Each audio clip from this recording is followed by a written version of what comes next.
Hello friend, नमस्कार. स्वागत आहे सर्वांचं या चॅनलमध्ये.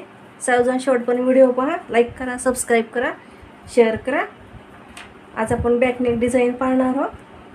तर ही कटिंग आपण पाहिली होती मागे व्हिडिओमध्ये. यासाठी आपण डिझाईन पाहणार आहोत. तर हे असं मी अस्तर काढून घेतलेलं आहे.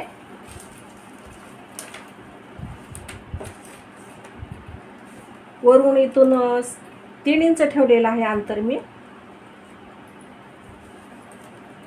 व 3 इंचापासून हे 5 इंच घेतलेलं आहे.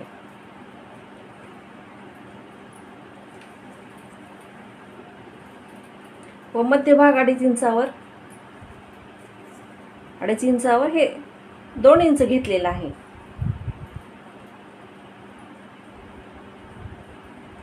अडीच पण जमेल, पण आपण बघत बघत कटिंग करू शकतो.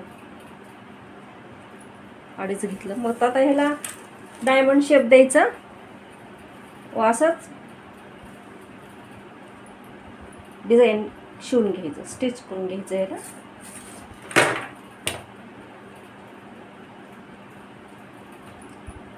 या प्रकारे ही डिझाईन झाली आता तयार. शिवल्यानंतर अजून अर्धा इंच बाहेर येतात हे स्टिच केल्यानंतर.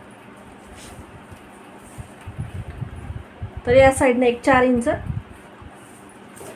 टक्ससाठी घेतलं माप हे.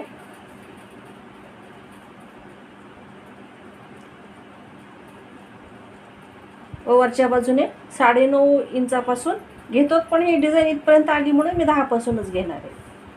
डिझाईनच्या वर टक्स येऊ द्यायचा नाही आपला. व इकडे अर्धा इंच, इकडे अर्धा इंच, असे दोन्हीकडे टक्स आखून घ्यायचे.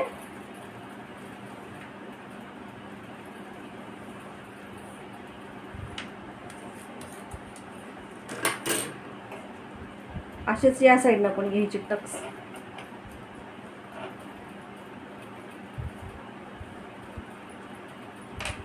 तर हे आपण कटिंग करून घेऊ आता.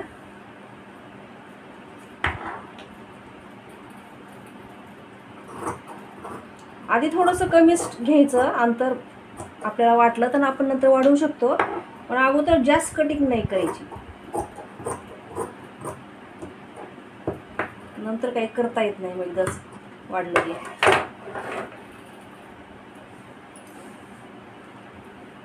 तर असा शेप झाला आपला डायमंड शेप.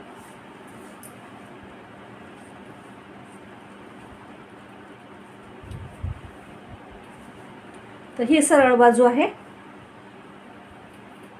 तर ह्याची पण सरळ बाजू अशी ठेवायची.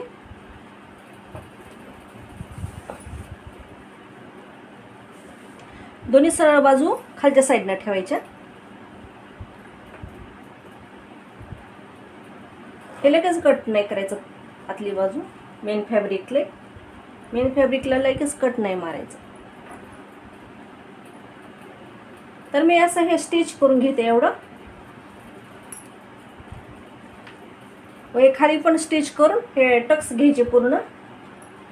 एवढं झाले की आपण डिझाईन पाहू कशी झाली ते. ही मध्य बाजू आहे, इथून 4 इंचावर घेतलेला आहे टक्स.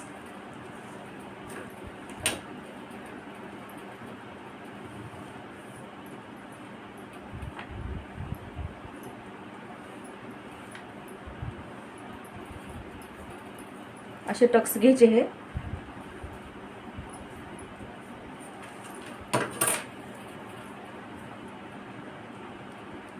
हे एवढं स्टिच करून आपण उलटवून घेऊ बाजू, मग नंतर पाहू पुढे कसं शिवायचं ते. हे असं पिनअप करून मी स्टिचिंग करून घेतलेलं आहे. असे कोपऱ्या बरोबर करायचे, अगोदर आखून घ्यायचे. मग यानुसारच शिवायचं. कोपऱ्यावर थांबायचं आणि बरोबर या कोपऱ्यावर आता कटिंग करून घ्यायचं. सगळं कट केलं की आता हे कट करून आपण उलटवून घेऊयात कापड. सोपी आहे पद्धत, लक्षात घेतलं की काही अवघड नाही.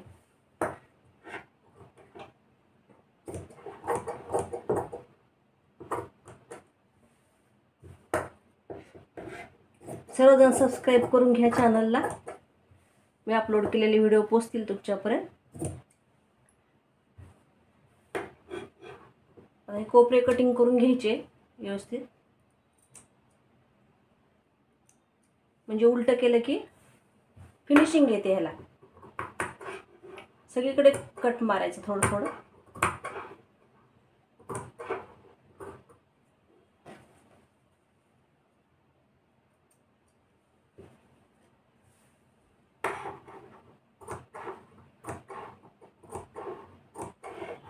आता एवढं कटिंग झालं की मग उलटवून घ्यायचं,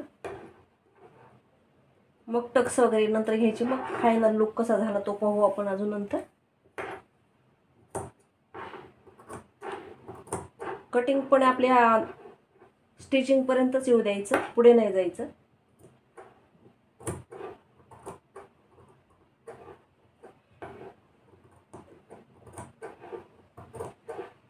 तर हे असं व्यवस्थित कटिंग झालेलं आहे आपलं. आता हे उलटवून घेऊ आपण भाग.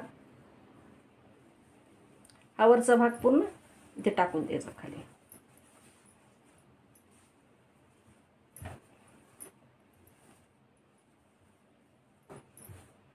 वरचा गळा वगैरे नंतर शिवायचं, आधी शिवलं की मग येत नाही फिनिशिंग वगैरे काही.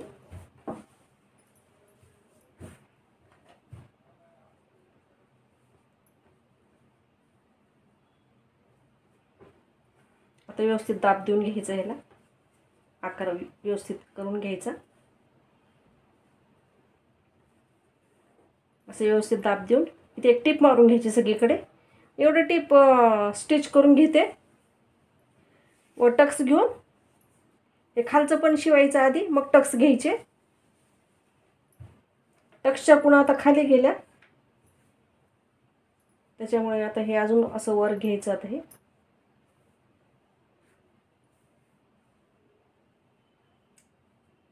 वर जायला नको.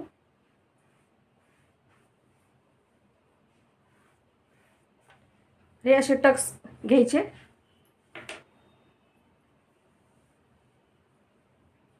हे शिवून घ्यायचं. हे आतल्या साईडनं आधी शिवून घ्यायचं असं आहे खालची बाजू. हे पूर्ण शिवून मग टक्स घ्यायचे नंतर.